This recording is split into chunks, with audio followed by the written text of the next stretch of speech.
part 2 of The Time is Near. So that's what I heard today as I was in my prayer closet. The time is near.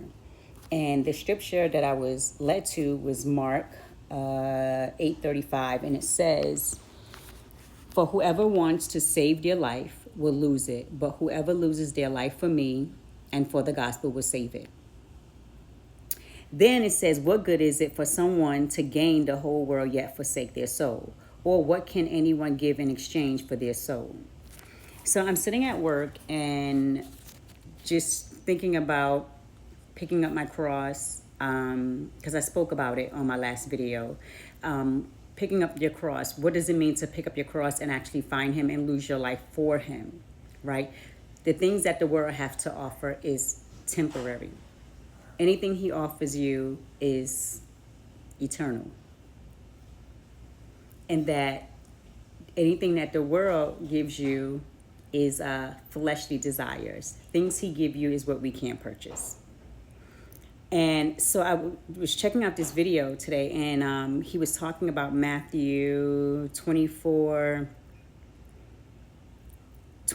is what he was talking about. But I like to read ahead to see where, like what led up to that.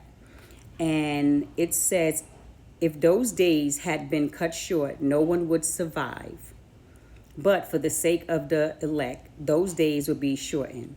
At that time, if anyone says to you, 'Look, here is the Messiah,' or 'There he is,' do not believe it.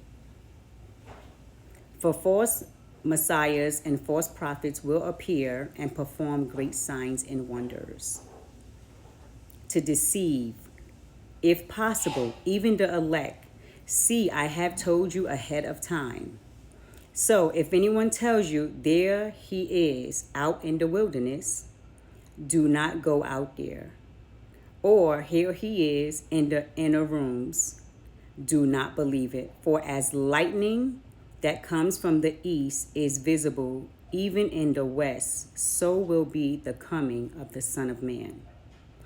So when I tie those two together, he's talking about losing your life for him, right? And these are the things that he's going to provide you with. These are the things that he's calling you to do. These are the things that he's going to show you. But when this begins to happen, if you're not picking up your cross, if you're not losing your life for him, how will you know the false prophets from the real ones?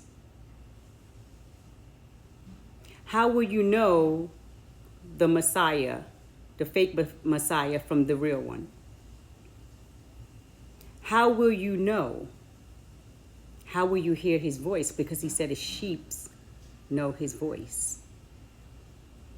So if you're not losing your life for him, and this day of disaster is closer than we can even imagine, how will you know?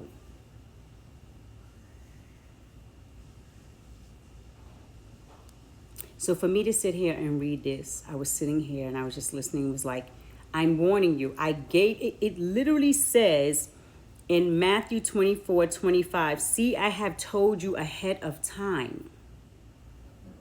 There will be false prophets and false messiahs. They will be doing signs and wonders. But how would you recognize him if you have not lost your life for him, or if you have not picked up your cross? So I wanted to do that video because I was like, wow, this ties into each other so much. So I pray that this helps someone meditate on it. It is Matthew 24. I started at 22 down to 27. And earlier, the scripture I was talking about losing your life was actually Mark 8:35. But read the verse before and the verse after. So I pray that you guys continue to have an amazing day.